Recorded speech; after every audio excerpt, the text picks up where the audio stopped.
Sabi nga nila, pag-ibig ang siyang maghahari. Ngunit paano na lamang kung ikaw ang pipili? Pag-ibig o ang iyong pangarap para sa sarili? Mahirap nga naman ang mamili sa dalawa. At karamihan sa mga magnobyo at nobya ay nasusubok ang katatagan ng relasyon sa ganitong sitwasyon. Katulad na lamang ng nangyari kina Gino at Francine. Simula pa lamang noong high school sila ay matalik na silang magkaibigan hanggang sa unti-unti nilang naramdaman ang kakaibang saya sa tuwing sila ay magkasama. Dahil dito ay hindi na nila namalayan ang pag-ibig na namuo sa pagitan nilang dalawa. Magkasama sila sa saya, sa sakit, sa lungkot at maging sa kanilang pag-graduate. Hindi madali ang kanilang pinagdaanan ng mga panahon na yon, lalo na noong tumuntong sila ng kolehiyo. Nag-take ng medicine si Gino, habang arts naman si Francine. Magkaiba rin ang kanilang kolehiyong pinapasukan. Gayunpaman ay naging matatag pa rin ang kanilang relasyon.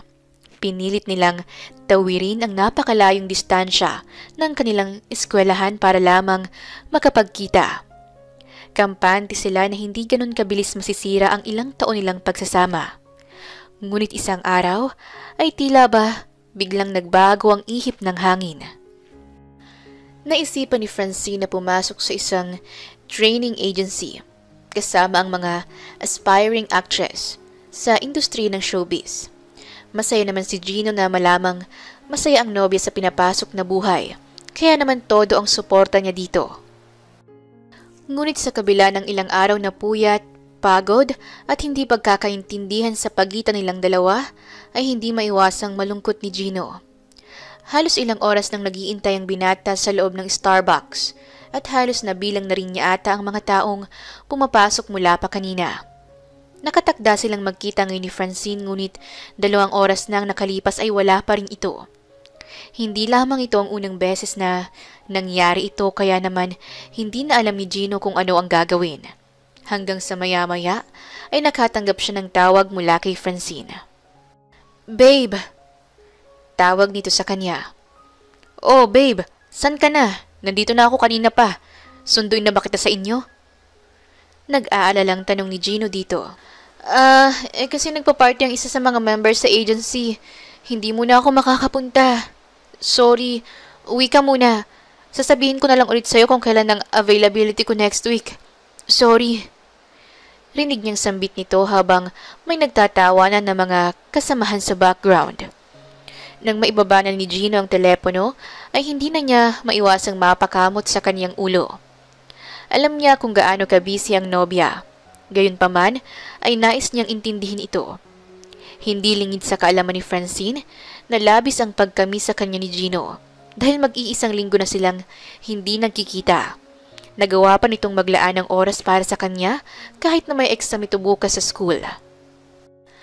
Hanggang sa lumipas ang mga araw ay nanatiling ganito ang kanilang relasyon.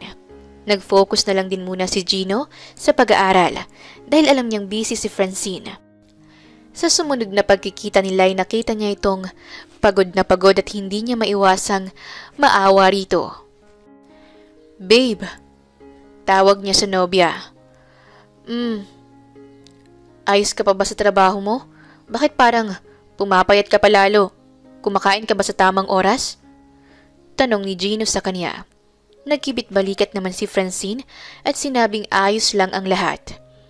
Napayuko si Gino dahil dito. Alam niyang hindi ganoon kaganda ang kalagayan ng dalaga, kaya naman hindi na niya napigilan pang sarili na sabihin ng mga katagang labis na nagpagulat sa dalaga.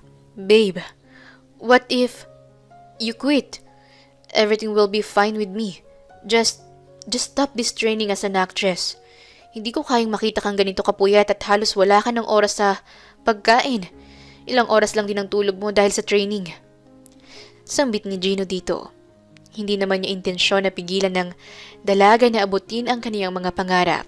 Sadyang hindi niya lamang makayang makita ang dalaga na nahihirapan. Para sa kanya, mas importante ang kasiyahan ng nobya kaya naman kung labis ang kagustuhan ni Francine sa pag-arte, ay wala naman siyang magagawa kundi ang suportahan ito. Gayunpaman, ay agad itong minasama ng dalaga at mabilis na nag-walkout dahil sa inis. Akma pa sana itong hahabulin ni Gino ngunit agad itong sumakay ng sasakyan. Ilang araw pa ang mga nakaraan ay minsanan na lamang siya nitong kausapin. Hindi naman lingid sa kaalaman ni Gino na gumagawa na pala ito ng isang desisyon na makakapagpabago sa relasyon nilang dalawa. Sa isang madilim na parte ng hallway, malapit sa building, doon makikita ang dalawang magnobyo na tila ba'y kinain na ng katahimikan. Nanatiling nakayuko si Francine at pilit na nag-iipon ng lakas ng loob habang si Gino naman ay hindi maiwasang magtaka sa ikinikilos ng nobya. Gino, let's break up. Napabikit pa si Francine nang sabihin niya ito sa binata. Alam niyang labis na masasaktan ng nobyo dahil dito, ngunit ito lamang ang paraan upang makamit niya ang minimithing pangarap. Isa pa ay sinabi rin sa kanya ng manager na itigil muna ang ibang koneksyon sa labas, maliban sa magulang at ilang kapatid. Sa ganitong paraan ay magiging magaan at hindi distracting para sa kanila. At isa na sa mga distraction na tinutukoy nito ay si Gino. Para sa manager, ay may potensyal si Francine na mag-grow kung ilalet go nito ang lahat ng distractions niya. Hindi naman maiwasang mapaiyak ni Gino nang marinig ang mga dahilan mula kay Francine. Labis siyang nasasaktan na ganoon na lamang kabilis bitawan ng nobya ang ilang taon nilang pagsasama. Bago pa man lumambot muli ang kaniyang puso ay dahan-dahan nang naglakad si Francine pabalik sa kanilang building. Simula noon ay wala na silang naging balita pa sa isa't isa. Pagkalipas ng 2 taon ay nakagraduate na si Gino at pumasok as a doctor sa isang private clinic, habang si Francine naman ay unti-unti na ring nakikilala sa industriya. Kung minsan pa nga ay nakikita ni Gino ang mga commercial at billboards ni Francine at hindi niya maiwasang mapangiti. Napakalaki na ng ipinagbago ng dating nobya. Masaya siyang makita ang mga ngiting yon kahit na hindi siya ang dahilan. Sa ganitong paraan ay napatunay ni Gino na worth it ang mabigat na desisyong kanilang ginawa noon. Marahil ay tama ang desisyong bitawan ang kanilang relasyon dahil kapalit nito ay ang mga pangarap ni Francine. Hindi niya maiwasang maging proud para kay Francine at kahit na ilang beses niyang nais ipagsigawan ito ay hindi niya magawa. Lihim na lamang siyang napangiti tsaka nagpatuloy sa paglalakad. Ngayong araw ay nagtungo si Gino sa isang set. Naimbitahan kasi siya sa isang modeling agency. Hindi naman niya pangarap ang pagmumodelo. Ngunit naisip niyang makakatulong rin ito sa kanya. Hindi naman siya nabigo dahil agad siyang nakakuha ng magaan na pakiramdam sa modeling. Ni minsan ay hindi niya inakalang magagawa niyang makapasa sa modeling. Idagdag pa na nakuha niyang atensyon ng isang sikat na magazine. Simula noon ay nagkaroon na siya ng interes sa ganitong bagay at naglaan ng oras sa pag-attend sa mga session upang mas lalong matuto sa larangan ng pagmumodelo. Ilang taon pa ang nakaraan ay hindi na naiwasang sumikat ang pangalang Gino Harono sa buong bansa. Maliban kasi sa maitsura ito ay labis na kinababaliwan ng mga kababaihan ng kaniyang pagmumodelo sa isang men's magazine kung saan siya ngayon nagmomodelo. Doon ay nag-a-advertise siya habang naka-expose ang kaniyang mga pandesal na mas lalong nagpabilib sa mga mambabasa. Sino ba naman kasi ang hindi mai-inlove sa napakagandang hubog ng katawan nito? Napangiti na lamang si Gino sa mga papuring natanggap niya mula sa manager. Nang matapos ang shooting, ay umuwi naman siya para magpahinga. May duty pa kasi siya sa clinic bukas, kaya naman hindi niya pinapabayaan ang kaniyang trabaho. Sa mga sumunod pang mga araw ay mas lalong sumikat ang mga magazines ni Gino. Hanggang sa isang araw ay kinausap siya ng manager tungkol sa isang offer sa isang commercial. Hindi naman alam ni Gino kung ano ang mararamdaman. Hindi naman kasi niya ito ine-expect. Wala siyang pangarap na pasukin ang kaparehong landas na tinahak ni Francine. Ngunit tila ba unti-unti na niya itong napapasok. Gayunpaman ay masaya siya. Sa loob-loob niya ay labis siyang nangungulila kay Francine. Walang gabi ang lumilipas na hindi niya ito naaalala. Simula noong naghiwalay sila, 5 taon nang nakakalipas ay hindi na siya nagkaroon pa ng bagong nobya. Tanging si Francine ang kaniyang una at huli. Agad na pumayag si Gino habang nakangiting nakatingin sa litratong hawak niya. Ito ang aktres na makakasama niya sa set ng commercial. Umaga pa nga lang ay nag-ayos na ng mga gamit si Gino.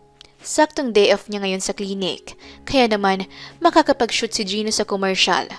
Ilang oras pa kasi ang biyahe niya papunta sa lugar ng shooting, kaya naman maaga na siyang nagayak. Malayo pa lamang ay hindi na maiwasang mapangiti ng binata. Ang makita lamang si Francine ay sapat na para sa kanya. Nang makarating na siya sa set, ay labis siyang na-overwhelm. Hindi katulad sa mga modeling shoot niya ay mas marami ang taong nakita niya ngayon. Ang iba ay natataranta pa na nag-aayos ng mga gagamitin para sa commercial. Maya-maya pa ay nakita na niya ang direktor, kaya agad siyang lumapit dito. Nang makapagpakilala na, agad na siyang pinapasok sa isang kwarto upang mag-makeup. Napasilip siya sa kabilang kwarto nang makita ang isang babae na mini-make-upan katulad niya. May I ask kung sino yung nasa kabilang kwarto? Tanong ni Gino sa makeup artist na kasama niya. Si Ma'am Francine yun. Hindi mo ba nakita kanina? Nandito rin siya kanina eh. Kaso nang dumating ka, nagpalipat siya sa kabila. Pero, ganun talaga si Ma'am. Grabe ang bait nun eh. Wala kaming masabi sa kanya. Komento pa nito. Habang patuloy sa pagkakwento ang makeup artist, ay hindi naman maiwasang mapangiti ng malawak ni Gino. To think na nasa kabilang kwarto lamang ang kaniyang dating nobya. To think na makikita niya ito maya-maya lamang. And to think na makakasama niya ito sa set at mahahawakan. Gino can't help himself but feel excited.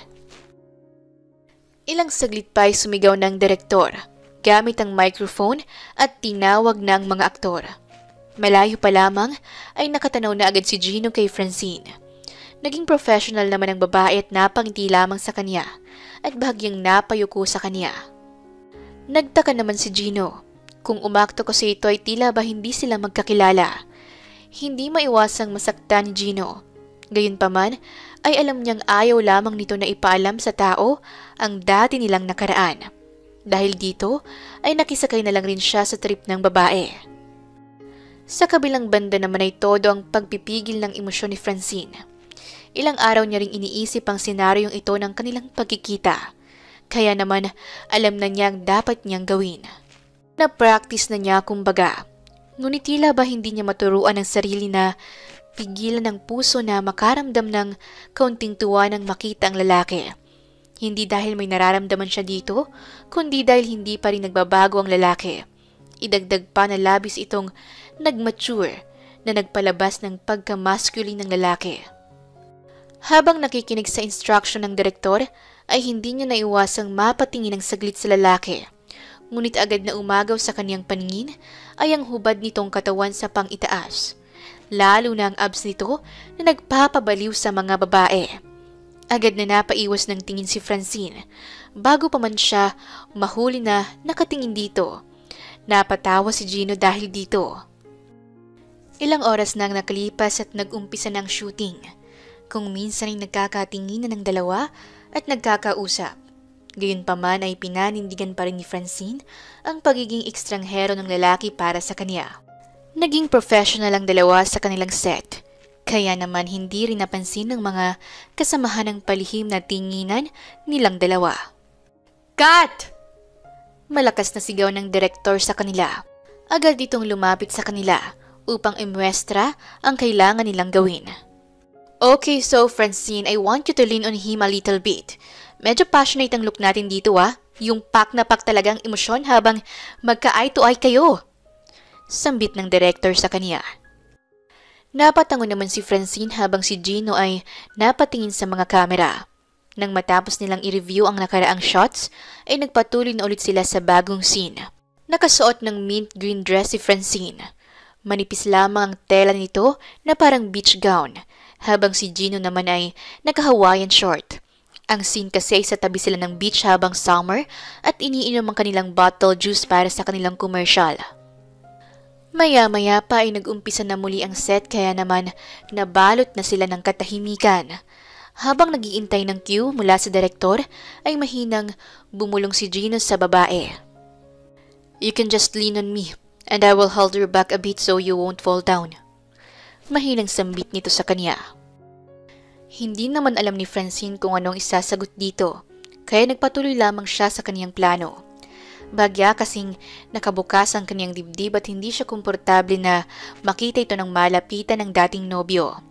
Dahil dito ay hinila niya palapit ang gown papunta sa kaniyang dibdib para matakpan ito ng kaunti. "Ready, set, action!" Malakas na sigaw ng direktor. Kasabay nito ay umakto na ang dalawa. Nang saktong maghaharap na ang dalawa ay bahagyang napaurong si Gino na hindi inaasahan ni Francine. Dahil dito ay nagulat ang dalaga at agad na napalayo nang mapansin ang labis na pagkalapit ng kanilang agwat. Ngunit sa kaniyang paglayo ay agad siyang nawala ng balanse. Mabilis naman itong napansin ni Gino kaya agad siya nitong nahawakan sa bewang upang suportahan. Hindi maiwasang magtaka ng mga tao sa paligid nang mapansin ang kakaibang tinginan sa pagitan nilang dalawa. Tumagal pa ng ilang segundo ang tinginan yon, ngunit para kina Gino at Francine ay tila ba nangungusap ang mga mata nilang dalawa.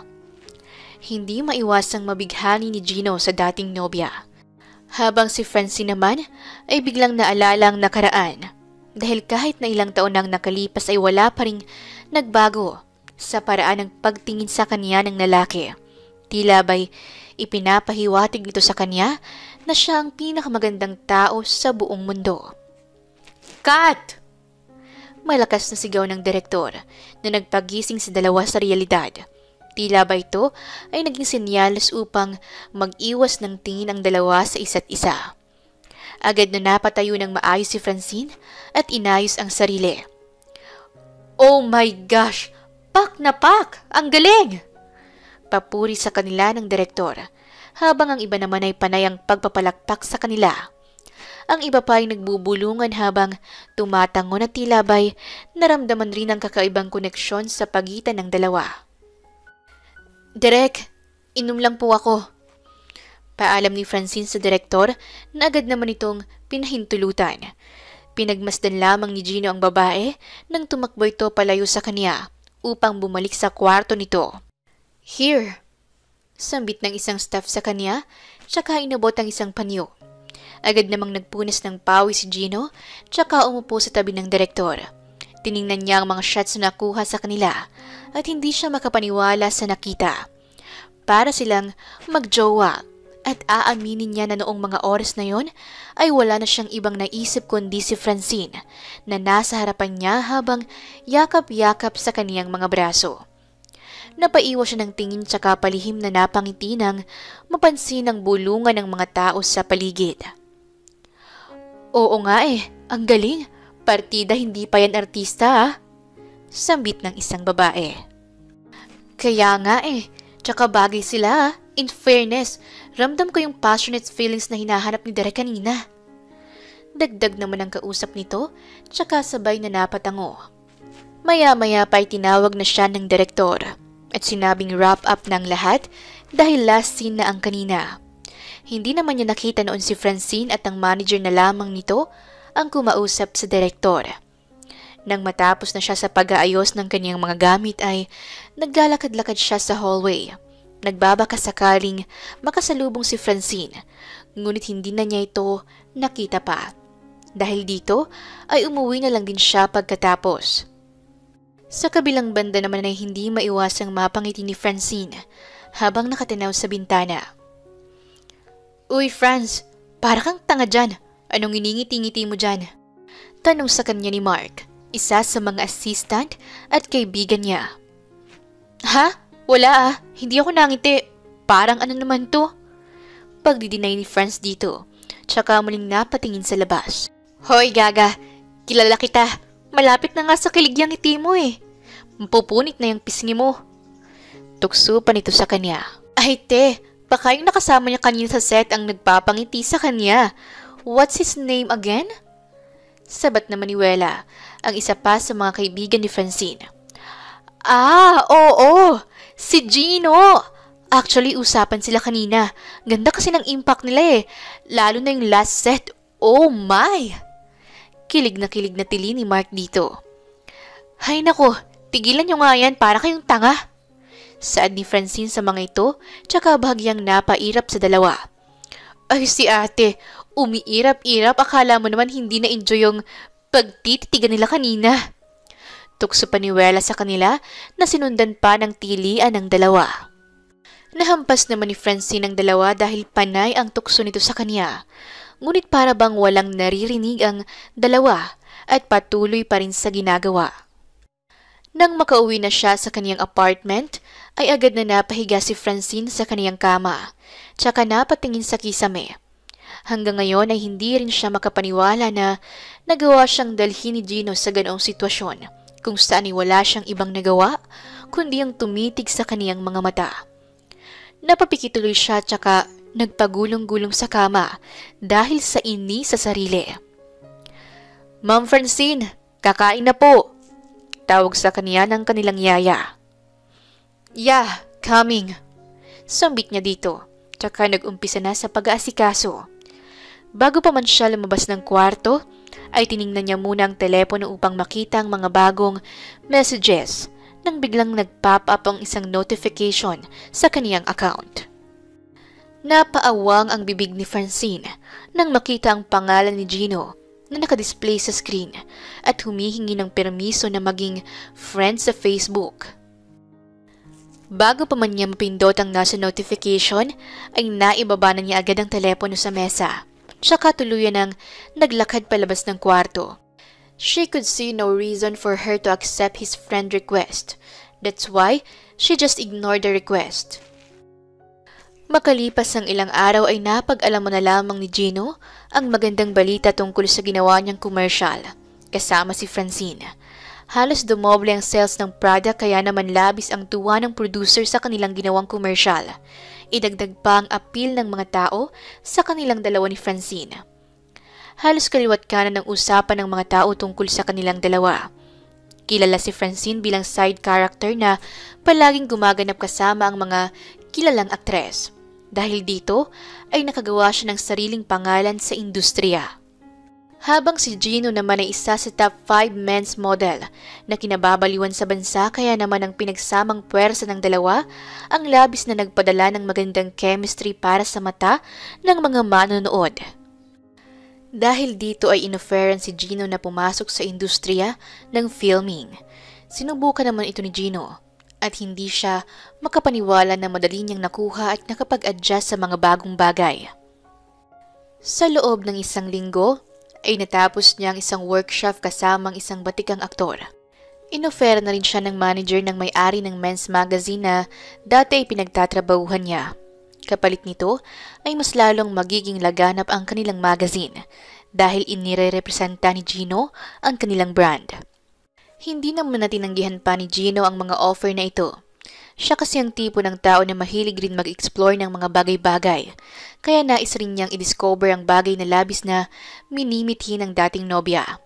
Marahil ay sa ganitong paraan ay malaman niya rin kung ano ang pakiramdam ni Francine noong sinabihan niya itong mag-quit na lamang sa pag-aartista. Ilang araw matapos pumatok at mag-viral ng kanilang commercial, ay inimbitahan sila ng brand na ito na umattend sa isang dinner bilang pasalamat na rin sa success ng nasabing commercial. Iilan lamang ang imbitado dito at karamihan sa kanila ay parte rin ng set ng commercial. Kasama na doon sina Gino at Francine. Napangiti na lamang ang dalawa nang marinig ang paulit-ulit na linyahan ng mga taong nakakasalubong. Congratulations! Grabe ang pag-viral ng commercial nyo. Ang gugwapo at ang gaganda nyo kasi eh. Bagay kayo. Sambit ng mga ito sa kanila. Sa katunayan ay naiilang na si Francine. Hindi dahil sa nahihiya siya sa mga ito kundi dahil nasa likuran niya lang si Gino at wala siyang alam kung ano ang iniisip nito. Maya-maya ay naramdaman niya ang paglapit nito sa kanya. Are you okay? Tanong nito. Ah, oo. Mahinang sagot ni Francine dito. You sure? Pangungulit pa sa kanya ng binata, ngunit tinanguan lamang ito ng babae. Buong gabing yon ay pinilit ni Gino na gumawa ng maaari nilang mapag-usapan, ngunit tila ba'y may malaking pader pa rin sa pagitan nilang dalawa. Exes should not be friends anymore, sabi nga nila. At ito rin ang pinanghahawakan ni Francine. Hindi niya makita ang sarili na makipag-usap kay Gino, na animoy wala silang nakaraan. Hindi niya kayang magkunwari sa harapan ng lalaki, na tila ba ay nakalimutan na niya ang lahat. Kaya naman pilit na lamang niya itong iniiwasan hanggang sa matapos na ang nasabing party. Palabas na siya ng venue para magtungo sa kanilang van at doon na lamang maghintay sa mga kasama. Ngunit malayo pa lamang siya ay nakita niya na agad ang isang lalaki na nakasandal sa malapit sa kanilang van. Franz, tawag nito sa kanya nang tuluyan na siya nitong namataan. Napalingon pa muna sa paligid si Francine na animoy tinitingnan kung may nakatingin ba sa kanila at nang masiguradong walang tao ay agad niyang hinila si Gino sa madilim na parte ng lugar. Ano ba yun? Nakayukong tanong ni Francine dito na animoy nagpipigi lamang. Napahawak sa kaniyang batok si Gino dahil sa hiya. I'm sorry, I should have been more careful. I just thought if you accept. Biglang huminto sa pagsasalita si Gino at napatalikod. Napataas tuloy ang kilay ni Francine dahil dito. Accept what? Tanong niya. Napabuga si Gino ng hangin, tsaka buong lakas na humarap muli sa babae. Ngunit akma na sa niya itong sasabihin nang marinig nila ang papalapit na mga boses sa tabi. Agad na naitulak ni Francine si Gino sa pader, tsaka doon nagtago. Para bang takot na takot ang babae na may makakita sa kanila. Sa puntong hindi na niya napansin ang kasalukuyang kinalalagyan nila. Nakasandal na pala siya sa dibdib nito, habang pilit na itinutulak ang lalaki sa mas madilim na parte. Para namang naistatwa si Gino nang maramdaman ng malapitan ang nakadikit na katawan ng dalaga sa kanya. Idagdag pa na nakasingit ito sa pagitan ng kaniyang mga binti na mas lalong nagpa-conscious sa kaniyang mga paggalaw. Napansin ni Francine ang pag-iwas ni Gino ng tingin sa kanya, kasabay ng bahagyang paggalaw ng katawan kaya agad siyang nainis dito. Ano ba? Umayos ka nga! Inis niyang sambit dito hanggang sa makitang namumulang pisngi ng lalaki. Ito ang unang beses na makita niya ito ng malapitan, kaya naman hindi niya maiwasang mapaisip. Nang mga oras na yun ay tsaka lamang niya napagtanto ang kalagayan na kanilang kinalalagyan.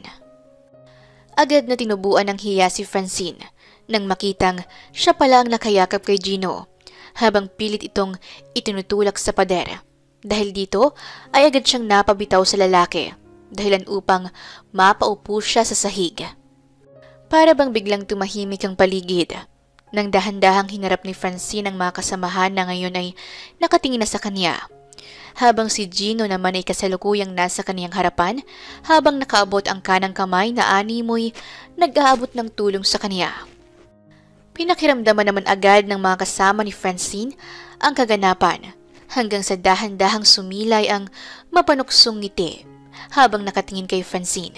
Pataas-taas pa ang kilay ni Wella na animoy tinutokso si Franz. Hindi naman alam ni Gino kung ano ang gagawin, kaya naman agad siyang napatingin sa mga kasamahan ni Francine at gumawa agad ng palusot. Sorry about that. I didn't mean to scare you. Biglang sambit ni Gino kay Francine bago humarap sa mga kasamahan ni Francine. Nakatayo kasi ako dito at nakita niya yung anino ko. Natakot siguro siya. I didn't mean to let her fall. Pagsisinungaling na pagpapaumanhin ni Gino, tsaka bahagyang yumuko. Nagtataka naman ang mga kasama ni Francine dahil sigurado na sila na kanina pa may namamagitan na sa pagitan ni Franz at Gino. Ngunit hindi nila inaasahan yon palang dahilan. Dahil dito ay agad na nabura ang mapanghinalang tingin ng mga ito kay Francine. Nang matapos na ito ay nauna na ring umalis si Gino matapos makapagpaalam sa kanila para naman bumalik sa loob. habang si Francine naman ay agad nang sumakay sa van. Hanggang sa makapasok siya, ay rinig niya ang usapan ni Noella at Mark. Gayunpaman ay hindi na lamang niya ito pinansin. Sa ngayon ay mas nangingibabaw sa kanya ang katanungan kung bakit nagawa ni Gino ang bagay na yon. Hindi niya akalain na nagsinungaling ito para lamang itago ang tunay na nangyari. Napabuntong hininga na lang tuloy siya nang wala nang siyang naisip na iba pang kasagutan dito. Sa mga sumunod na araw ay nagpatuloy pa ang mga training sa workshop ni Gino. Hanggang sa isang araw ay isang break sa industriya ang kaniyang natanggap. Hindi niya masyadong maintindihan ang usapan ng kaniyang manager at ng producer, ngunit makikita sa mukha ng mga ito ang excitement. Nang matapos na ang kanilang meeting kasama ang producer ay kinausap naman siya ng kaniyang direktor. At dito sinabi sa kanya ang kaniyang big break sa karir bilang isang aktor. Isa siya sa mga napiling male lead para sa isang nalalapit na remake movie na talagang pumatok sa mga madla. Dahil dito ay talaga namang masayang-masaya ang buong production team dahil napili si Gino sa kabila ng pagiging baguhan nito sa industriya. Hindi naman alam ni Gino kung tatanggapin niya ang offer na to. Kaya naman, nagkibit-balikat pa muna siya dito. Ngunit hindi lingid sa kaniyang kaalaman na nakakaramdam na pala ang kaniyang manager. Kaya naman ang sabihin ito sa kanya, ang magiging female lead, ay agad na nagbago ang kaniyang isip. Napatawa naman ang kaniyang manager dahil hindi nga siya nagkamali sa hinala. Isang buwan pa ang lumipas bago na finalize ang lahat ng cast para sa gagawing remake ng palabas at nag-umpisa na rin sa pagplot ng mga scenes at ng mga kakailanganing resources para sa set. Araw yon ng unang shooting ay nagkita muli sina Gino at Francine.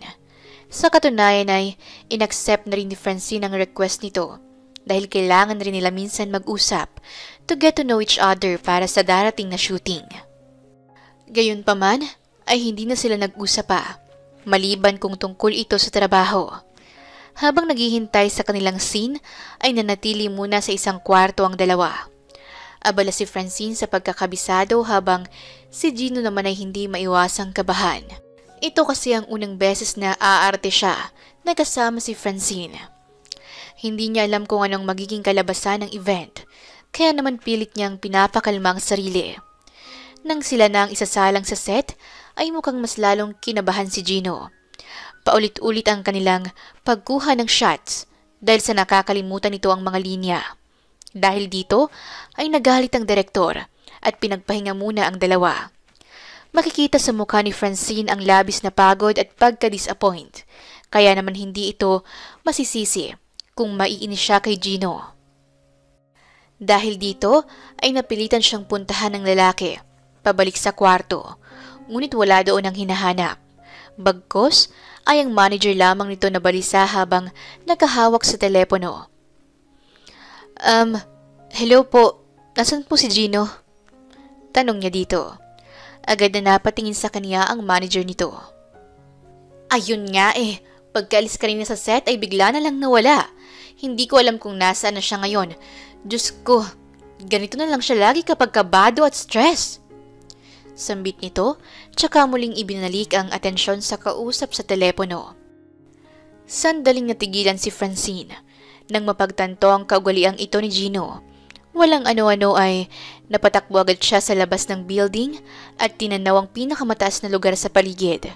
Katabi ng building ay makikita ang isang mataas na tore na may water tank sa itaas.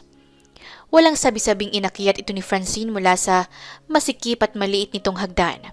Sigurado siyang naroon lamang si Gino sa itaas at nang makarating na siya sa water tank ay hindi nga siya nabigo dahil nakita niya doon ang lalaki at nakaupo habang nakatanaw sa malayo. Dahan-dahang sumilay ang ngiti sa mga labi ni Francine, tsaka naglakad palapit dito. You didn't change at all, don't you? Sambit niya dito. Nagulat naman si Gino nang marinig ang kaniyang boses, kaya agad siyang napatingin kay Francine. Napangiti lamang ang dalaga nang makita ang nalilitong ekspresyon sa mukha ni Gino. Kahit noon pa man kasi, ay ugali ng Gino ang magpunta sa mataas na lugar at nais na mapag-isa. sa tuwing nakakaramdam ng kaba at stress.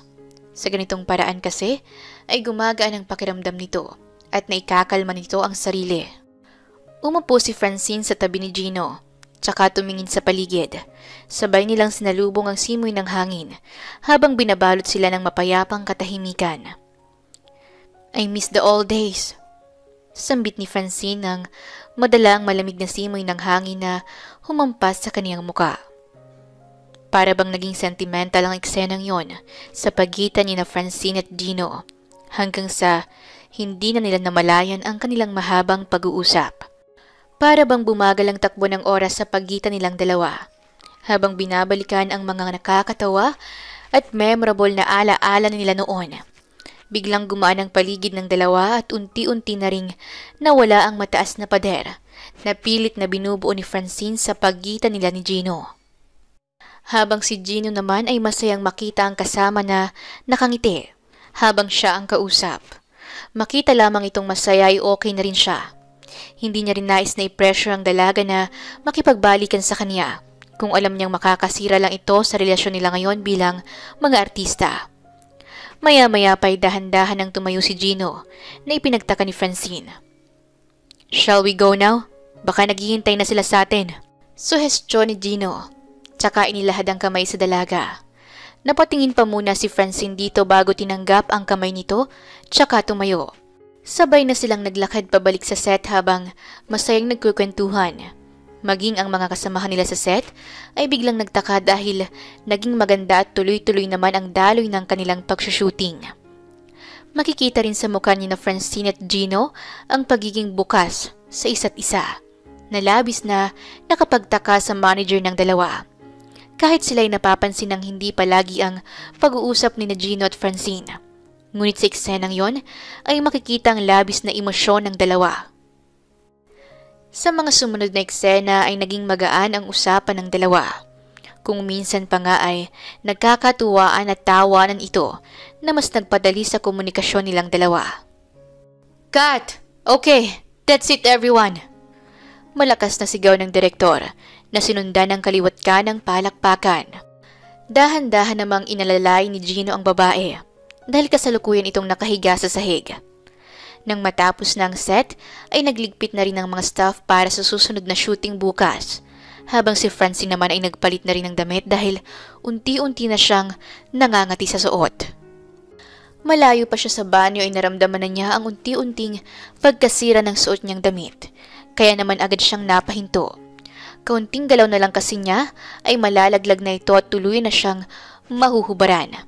Hawak kasi ng magkabilang kamay niya ang bag at ibang gamit naman sa kanan, kaya hindi niya magawang mahawakan ang kaniyang damit. Nang maramdaman na niya ang tuluyang pagbukas ng kaniyang zipper at dahan-dahang pagbaba ng kaniyang suot na damit, ay agad siyang lumapit sa pader upang ipitin ang damit. Diyos mio, please, paabutin mo man lang ako sa banyo. Sambit ni Francine sa sarili. Ang ilan sa mga dumadaan ay napapatingin na sa kanya dahil sa pagtataka, kaya naman nagkunwari siyang may tinitingnan lamang sa loob ng bag. Habang dahan-dahang naglalakad palapit sa banyo, ay iniipit niya rin ang suot na damit sa pagitan ng kaniyang katawan. Bago pa man bumaba ang kaniyang damit ng tuluyan, ay naramdaman na niya ang marahang paghalili sa kanya ng kung sino mula sa kaniyang likuran. Humingi ka sana ng tulong sa akin. Sambit nito sa kanya. Gino? Bulalas ni Francine nang makita nitong inaayos ang suot na damit. Let me help you. Hindi na nakatanggi pa si Francine nang kunin nito ang iba niyang mga gamit tsaka nauna nang naglakad papunta sa banyo. Habang hinihintay ang dalaga sa loob at nagpapalit ng damit, ay nanatiling nakaantabay sa labas si Gino habang nakasandal sa pader. Maging ang mga tao na napapadaan ay napapatingin sa kanya, ngunit nginingitian niya lamang ang mga ito. Nang matapos na sa pagbibihis si Francine, ay sabay na silang naglakad pabalik sa kwarto at inihatid sa van ito. Hinintay muna ni Gino na makaalis ang sinasakyang van ni Francine bago tuluyang bumalik sa loob. Ngunit pagharap niya ay agad na bumungad sa kaniyang tropa at ang kaniyang manager na malawak ang ngiti habang nakatingin sa kaniya. Oh, Bakit? Tanong ni Gino sa mga ito habang pinipigilan ng pagngiti. Nako, lover boy nga naman! Malakas na sigaw ni Sean. Isa sa mga tropa ni Gino tsaka siya inakbayan sa balikat. Alam kasi ng mga itong tungkol sa nakaraan ni Gino at Francine. Kaya naman todo tukso ang mga ito. Shut up! Tanging sagot ni Gino. Hala boy! Namumula siya oh! Tingnan mo, dali! Malakas na kantsaw pa ni Sean nang mapansin ang namumulang tenga ng lalaki. Huwag kang maingay dyan, Sean. Mamaya kung anong isipin ng mga makakarinig. Bulong ni Gino dito, tsaka napayuko. Ay sus, tayo-tayo lang naman boy. Grabe ka naman. Dali, anong pinag-usapan niyo kanina? Agad na usisa pa ng isa niyang kaibigan. Tumanggi naman si Gino na sabihin sa kanila ang tungkol dito. Dahilan upang hindi siya tantanan at kantsawa ng mga kaibigan.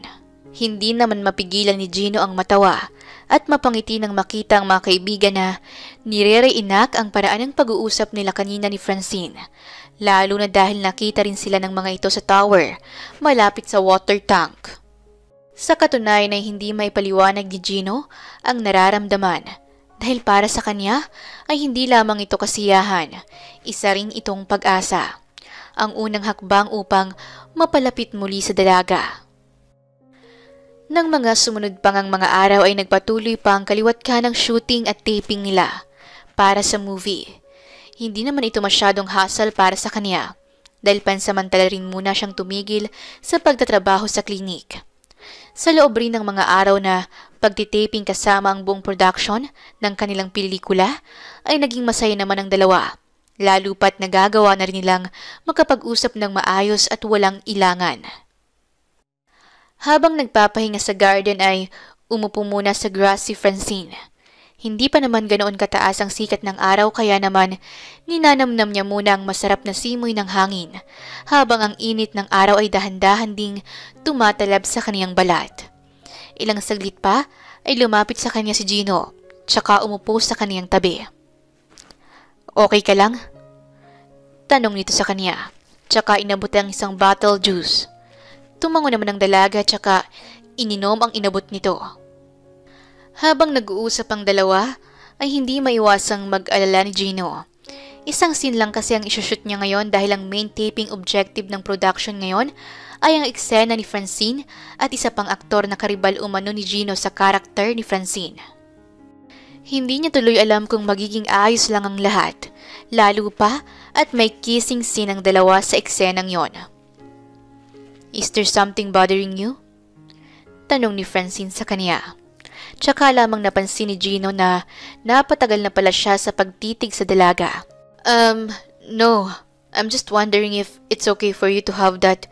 I mean Hindi na natapos pa ni Gino na tanungin ng dalaga nang tawagin na agad ito ng direktor. Coming! Sige, teka lang ha. Paalam sa kanya ni Francine. Tsaka tumakbo na palapit sa direktor. Maya-maya pa nga'y nag-umpisang muli ang taping habang pasimple lamang siyang nanunood sa tabi. Ito ang unang beses na nakita niya ang babae na umarte habang siya ay nanunood. Napangiti siya nang makita kung gaano ito kagaling sa pag-arte. Maya-maya pa ay dumating na nga ang scene kung saan ay hahalikan na ng lalaki si Francine. Alam niyang wala lang yon para sa dalaga. Ngunit hindi niya maiwasang mainis dahil ang bagay na matagal na niyang pinapangarap ay mabilis lamang na nakuha ng lalaking kaharap ng dalaga. Mas lalo pang nag-init ang kanyang ulo nang marinig ang impit na tili ng mga kababaihan sa isang tabi. Oo nga kahit sino talagang i-partner mo kay Francine. Napakaganda talaga. Tingnan mo, bagay din sila ni Jake. Sambit nito na tinutukoy ang lalaking ka-eksena ni Francine ngayon. Oo nga nakita ko na rin sila sa isang palabas before. Iba talagang dating kapag sila ang magkasama. Sambit pa ng kausap nito. Hindi maiwasang masakta ni Gino habang tinitingnan si Francine na masayang nakikipagtawanan sa kaharap na lalaki.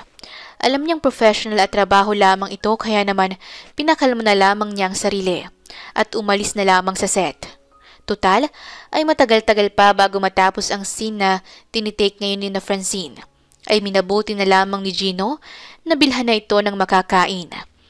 Alam niyang may sarili naman itong nakahandang pagkain. Gayunpaman ay nagpumilit na rin siyang bumili para dito.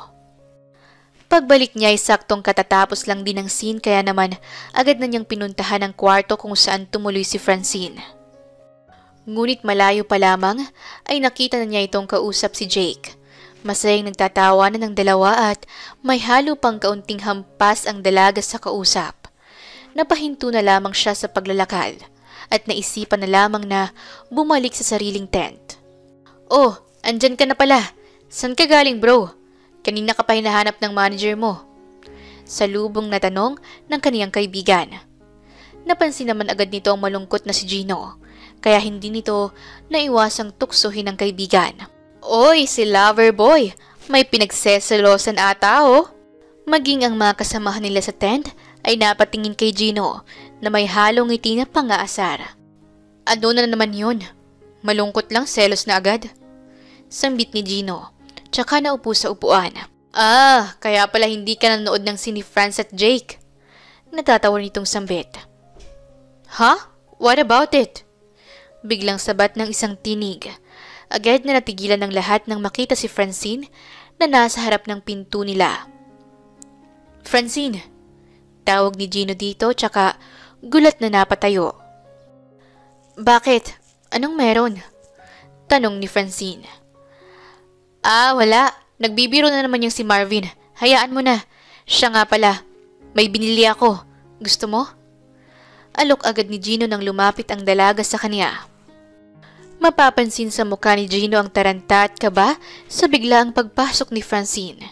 Gayunpaman ay nakatuon ang atensyon ng dalaga sa pagkain. Naisipan na rin doon na kumain si Francine dahil patapos naman na ang shooting niya sa araw na yon. Nang matapos na ang taping ay sabay na rin silang umuwi.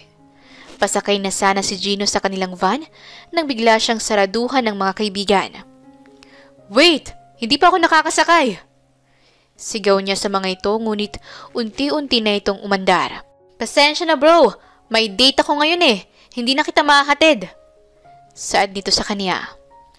Nakaramdam tuloy ng pagsisisi si Gino kung bakit hindi niya dinala ang sariling sasakyan. Akala niya kasi ay isasabay na siya nito pa uwi. Ayun pala ay bigla na lang siyang iiwanan. Ngunit ilang saglit pa nga habang siya'y nag-aabang sa maaaring sakyan ay nadaanan na siya ng van ni na Francine. Agad na siya nitong inaya ng sakay. Nung una pa nga'y nahihiya pa siya lalo pa at karamihan ay babayang nasa loob. Ngunit mapilit ang dalaga kaya naman napapayag siya nito. Nasa pinakalikod pinaupo si Gino, kalapit ni Francine. Habang nasa biyahe ay tahimik lang na nakatingin ang dalaga sa labas ng bintana, habang abala naman ang mga kasama sa pakikipagtsismisan at tawanan. Hindi na iwasang mapansin ni Gino ang bahagya nitong pagngiti nang mapadaan sila sa isang national high school. Maging si Gino ay hindi napigilang mapangiti. Parang kailan lang ay high school pa lamang sila at wala pang ibang inaatupag kundi ang mga aralin. Ilang taon nang lumipas ngunit para sa kanilang dalawa ay yun ang mga panahong kanilang babalik-balikan. Yun kasi ang mga panahon na masaya rin sila na magkasama. Bumalik tuloy sa alaala ng dalawa ang mga nakaraan nila at maging ang mga panahong sila ay unang nagkakilala. Nang makalagpas na sila sa paaralan ay pinakiramdaman ni Francine ang katabi at pasimpleng sumilip dito. Ngunit saktong pagtingin niya dito ay nakangiti rin ito habang nakatingin sa kanya. Agad na nagkagulatan ng dalawa at mabilis na napaiwas ng tingin. Hindi tuloy maiwasang mahiya ni Francine, lalo pa't labis ang pamumula ng kaniyang pisngi. Ilang saglit nga lamang ay bumaba na rin si Gino dahil malapit na siya sa apartment na inuupahan niya.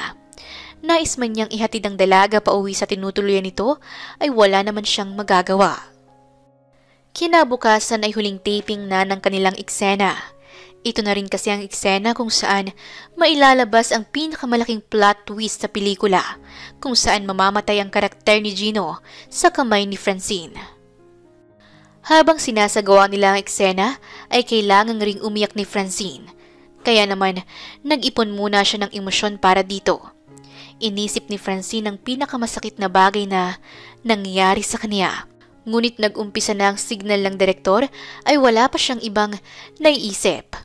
Bahagyang nataranta ang isipan ni Francine dahil nag-aalala siya na magmukhang pilit ang kaniyang pag-iyak. Napatingin siya kay Gino, ngunit laking gulat niya nang magtagpo ang kanilang mga paningin. Ito ay katulad nung unang beses na magtagpo sila sa commercial set. Tanging ang dalawa lamang ang nakaramdam ng pagtigil ng mundo ng mga oras na yon. Tila ba'y nangungusap ang mga mata ni Gino habang nakatingin sa kanya. Namangha ang mga staff at maging ang direktor nang makita ang magkaugnay na kilos at damdamin ng dalawa habang umaarte. Hindi na napansin ni Francine na isasayaw na siya ni Gino sa takbo ng kanilang eksena. Nanatili lamang nakatingin ang dalaga sa mga mata ni Gino hanggang sa sumilay ang mga ngiti sa bibig nito.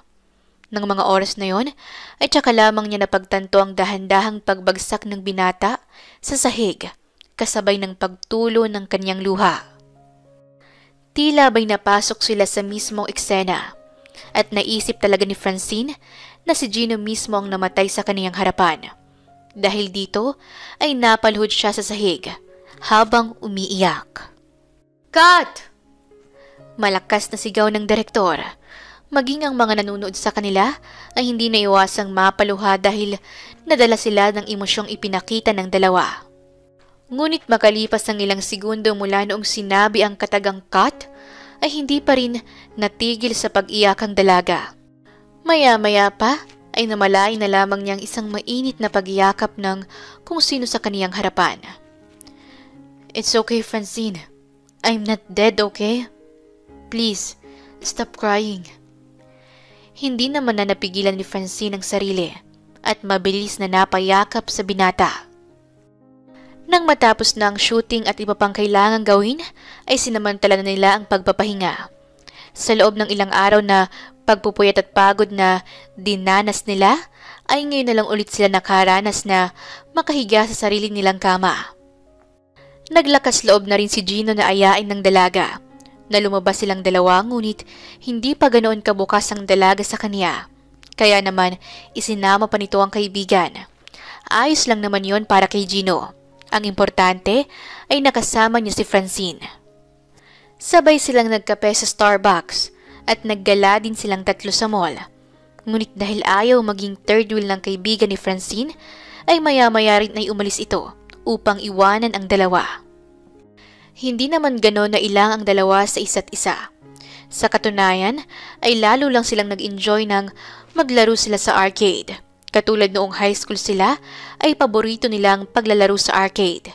Kaya naman talagang na-miss ng dalawa ang ginagawa nila ngayon. Ilang saglit nga lamang ay naisipan na rin nilang umuwi. Hinanap pa nga ni Francine ang kasama niya kanina.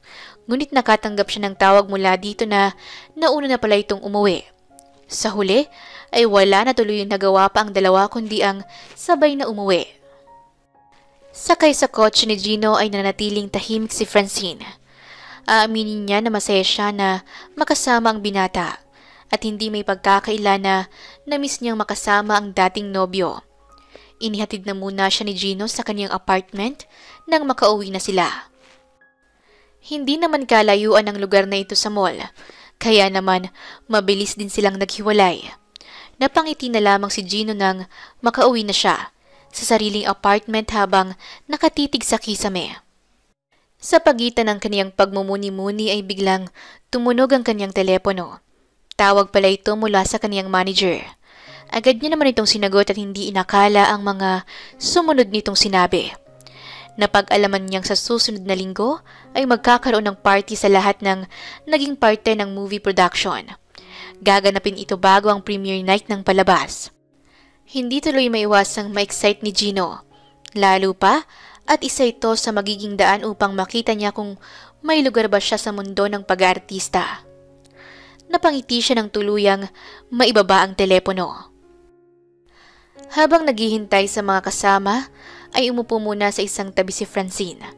Naiwan kasi siya ng mga kasama at dahil sa dami ng tao sa paligid ay hindi na niya magawang mahanap ang mga ito. Ayaw na rin kasi niyang maglakad-lakad dahil sa suot niyang dress na nagpapahirap sa kaniya sa paglalakad. Sabi ko na kay Marie bakit kasi ito pang dress ang sinuot ko Sambit niya, tsaka dinala ang laylayan ng kaniyang dress. Kumuha na rin siya ng wine nang may dumaan na waiter sa kaniyang harapan. Maya-maya pa ay biglang sumulpot sa kaniyang harapan si Gino na nakasuot ng suit.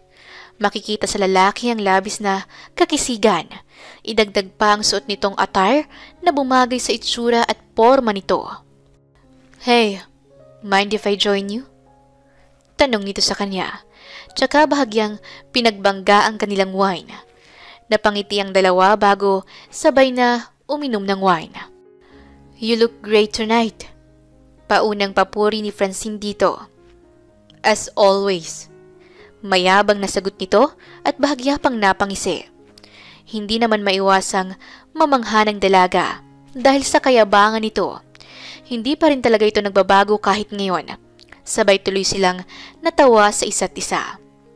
Maya-maya pa ay nagsimula ng pagsasalita ng host sa harapan.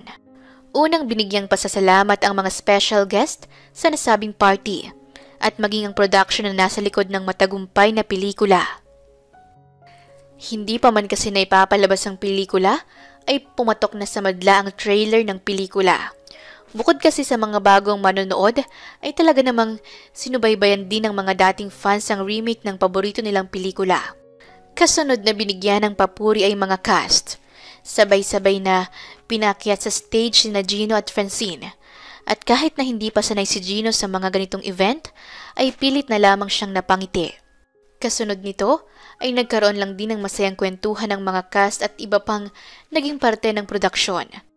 Nariyan ang kaliwat ka ng kantsawan, lalo na sa kanilang dalawa na nakikita bilang next love team partners.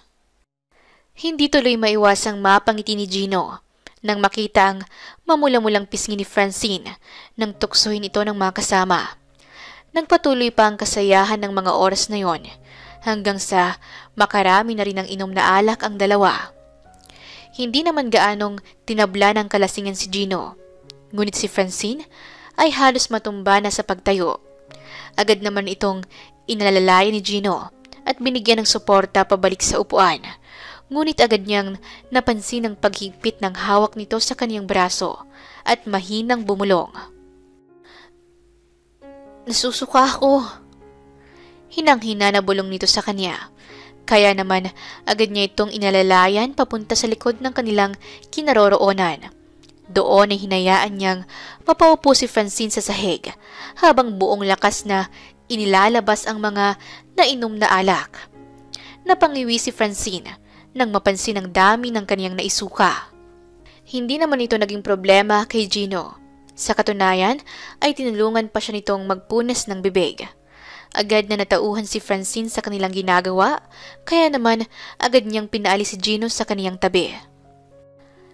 Kaya ko na, ako na. Pagpupumilit niya kay Gino, nakunin ng panyo na nasa kamay nito. Ngunit ayaw bitawan ng lalaki ang panyo at patuloy lamang ang pagpupunas sa kanya. Akin na sabi yan Inis na saad ni Francine at buong lakas na kinuha ang panyo. Ngunit bago pa man niya iyon maabot, ay kinuha na agad ni Gino ang kaniyang kamay upang hindi na makagalaw. No, let me do this, okay? Sincere na sambit ni Gino. Naramdaman naman ng dalaga ang pagkaseryoso ng binata habang pinupunasan ang kaniyang damit. Mabigat na rin ang kaniyang pakiramdam kaya naman wala na rin siya sa tamang wisyo. Maya-maya ay napadako ang kaniyang paningin sa mga labi ni Gino.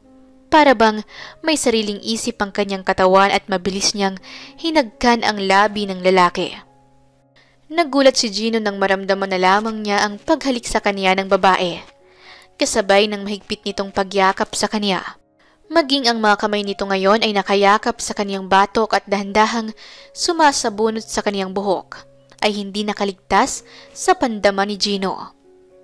Unti-unting gumagalaw ang mga labi ni Francine na pilit na inilalapit ang katawan sa lalaki.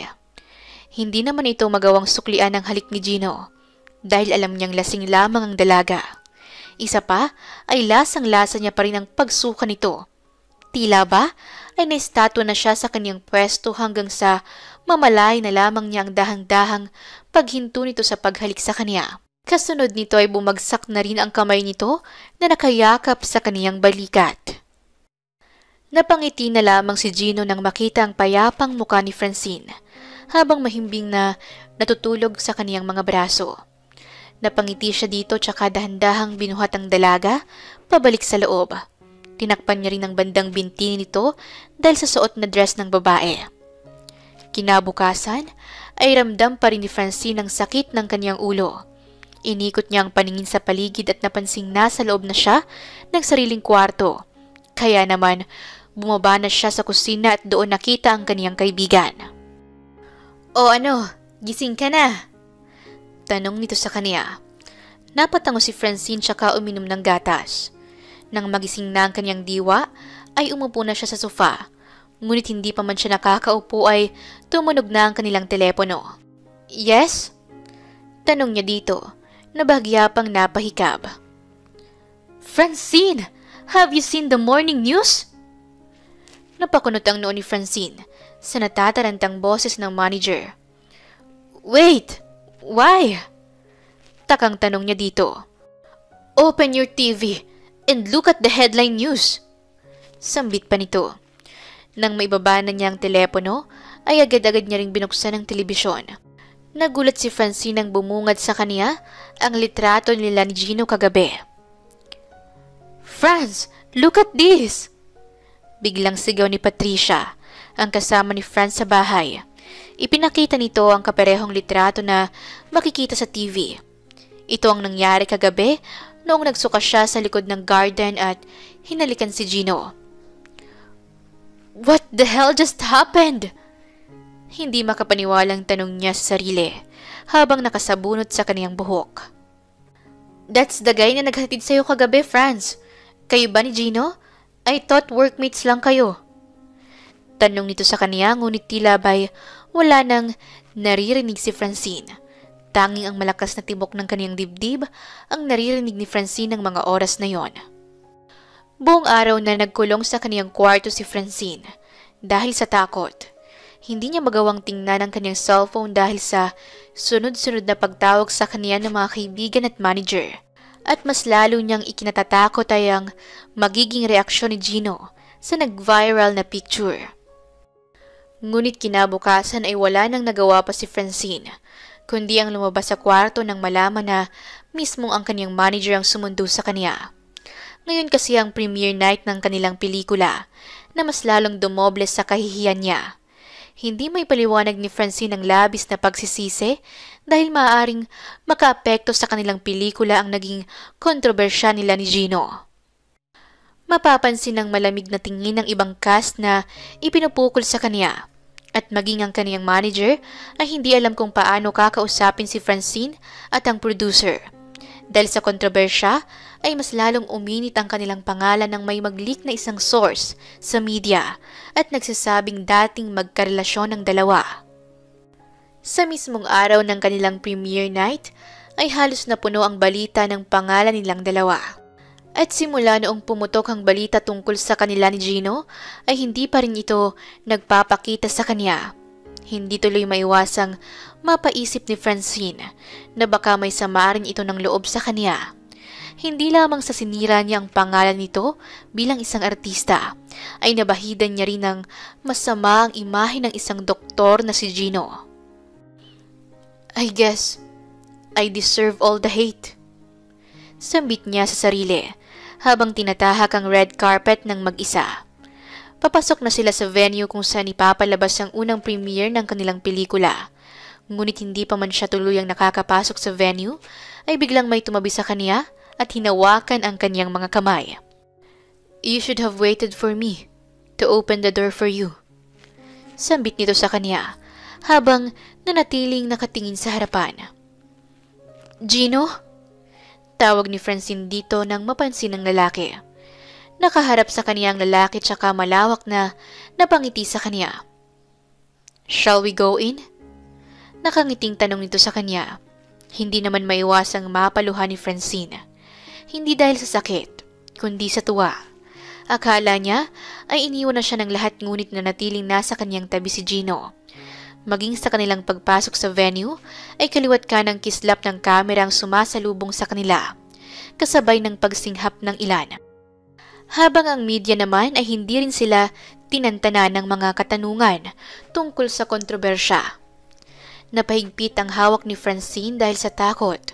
Ngunit nang maramdaman niya ang magaan na kamay ni Gino na pasimpleng humaplos sa kaniyang mga palad, ay agad siyang kumalma. Idagdag pa ang paraan ng pagngiti nito sa kaniya, na ani mo'y sinasabi sa kaniyang patuloy lamang sa paglalakad. Hanggang sa makarating na sila sa harapan, ay kinuhaan lamang sila ng mga litrato. Kung tutuusin, ay karamihan sa media ay mas focus pa sa kontrobersya ni na Francine at Gino kaysa sa premiere night ng isang high-grossing remake movie. Sa kabuuan ng event ay nanatiling magkasama ang dalawa na nakatulong kay Francine upang kumalma. Hanggang sa matapos ang event, ay naging bukas na ang lahat sa interview ng media. Katulad ng inaasahan ay dinumog agad sina Francine at Gino ng mga reporter, kaya agad na humarang ang mga bodyguards upang hindi masaktan ng dalawa. Totoo bang dati kayong magkarelasyon? Anong namamagitan sa inyong dalawa sa ngayon? Totoo bang iniwan mo noon si Gino para lamang maging artista? Ngayong naging artista na rin ang dati mong nobyo, anong masasabi mo? Sunod-sunod na tanong ng mga reporters sa kanila, na karamihan sa mga ito ay maanghang na paratang kay Francine. Hindi tuloy maiwasang manginig sa kaba ng babae at dahan-dahang hinila si Gino para sana umalis na lamang sa harap ng mga ito. Ngunit pagharap niya dito ay tsaka niya lamang napansin ang pananahimik nito. Gino! Tawag niya dito ngunit tila ba ay hindi na siya nito naririnig. Maya-maya pa ay buong lakas na nagsalita si Gino na nagpatahimik sa buong media. Yes, I won't deny that we are in a relationship before, and she left not because she chooses her dreams over me, but because I let her choose her happiness, and that happiness is in here. But past is not important for us right now. Nagtingin na ng mga reporter dahil hindi ito nag-deny na mas masaya ang dalaga sa kaniyang pangarap kaysa sa kaniya. Mahal ko si Francine at hanggang ngayon, kaya pinili kong pasukin ang mundong ito kung nasan siya. I will make an effort for her to feel that she could also feel happy with me. Sunod-sunod na litanya ni Gino, tsaka dahan-dahang napatingin kay Francine. And about that kiss, I kiss her because I love her. Sambit nito sa dalaga. Hindi na namalayan ni Francine ang pagbagsak ng kanyang luha. Hindi dahil sa sunod-sunod na atake ng media sa kanya, kundi dahil sa makatotohanan at tagus sa pusong litanya na binitawan ni Gino. Ni minsan ay hindi niya inakala na makikita ang lalaki na sinasabi ang mga salitang yon sa harap ng media. Kaya naman kahit na ilang araw na ang nakalipas, ay hindi pa rin niya makalimutan ang pakiramdam niya noong mga oras na yon. Matapos ang premiere night na yon, ay iba-iba ang naging reaksyon ng madla. Ang iba ay otomatikong naging fan ng dalawa, lalo na ang mga nakapanood ng kanilang pelikula. Para sa kanila ay isang magical love story ang pag-iibigan ng dalawa, dahil kahit minsan ang pinaglayo ay nagtagpo pa rin. Hindi tuloy maiwasang mapangiti ni Francine sa tuwing nakakakita ng ganitong comment sa kanilang dalawa. Hindi na rin niya binigyang pansin ang hate at pambabash sa kanya ng ilan, dahil naging matagumpay pa rin naman ang kanilang pelikula. Sa katunayan ay nahigitan nito ang original movie pagdating sa dami ng mga nanood. Sa ngayon ay pinagtutuunan muna ng pansin ni Francine ang kaniyang sarili. Matapos ang nakaka-stress at nakakapagod na araw ng dalaga, ay naisipan niyang magpahinga muna kahit na isang buwan. Nagbalik siya sa kanilang probinsya dahil namimiss na rin niya ang pamilya. Ngunit laking gulat niya nang sumama sa kanya si Gino, na ngayon ay nagpapahinga rin dahil sa ilang buwan na pagtatrabaho nito bilang artista. Dahil dito ay sabay na silang umuwi ng probinsya at doon ay sinulit ang oras na magkasama sila. Makikita kay Gino ang determinasyon na tuparin ang pangako nito sa kanya na ipinarating sa buong mundo. Hindi tuloy maiwasang mapatulala ni Francine dito habang abala ito sa pagluluto. Agad na napansin ng lalaki ang pagtitig sa kanya ng dalaga. "Is something wrong?" Tanong niya dito, dahilan upang mapaiwas ng tingin ng babae.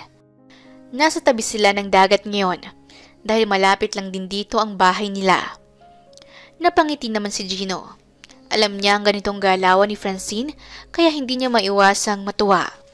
Halos mag-init naman ang mukha ni Francine dahil sa hiya. Mabuti na lamang ay madilim na rin noon, kaya hindi na rin ito makita ang kaniyang pamumula. "Francine," tawag nito sa kanya. Agad siyang napaharap dito, ngunit tanging ang halik lamang nito ang sumalubong sa kanya. Mabilis lamang ito na halos hindi pa napoproseso ni Francine ang nangyari, ay lumayo na agad si Gino. "That's my payback." Nakangising sambit nito sa kanya. Hindi naman maiwasang mapabusangot ni Francine dahil tila ba'y sinusubukan itong makipaglaro sa kanya. Dahil dito ay sumilay ang kaniyang ngiti at mabilis na hinila ang polo shirt ni Gino nang akma na itong tatalikod. Hindi na nakapalagpas si Gino nang maramdaman na ang paghalik sa kanya ng babae. Dahil dito ay mabilis niyang binitawan ang hawak at agad na binuhat ng dalaga. Natawa na lamang ang dalawa sa pagitan ng kanilang paghahalikan. Nang mga oras na yun ay tila ba wala ng iba pang naisip pa si Francine.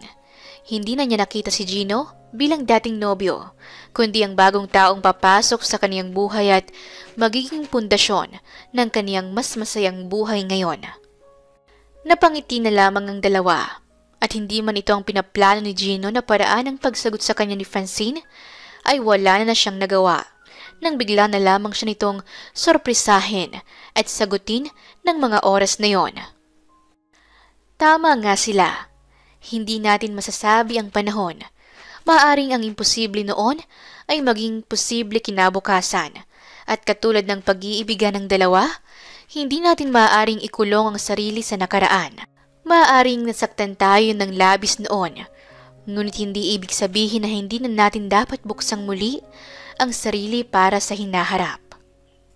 Maraming salamat po sa inyong pakikinig sa kwentong pag-ibig ni na Francine at Gino. Muli, ito po si Dear Siren at hanggang sa ating muling kwento. Maraming salamat po. Wakas.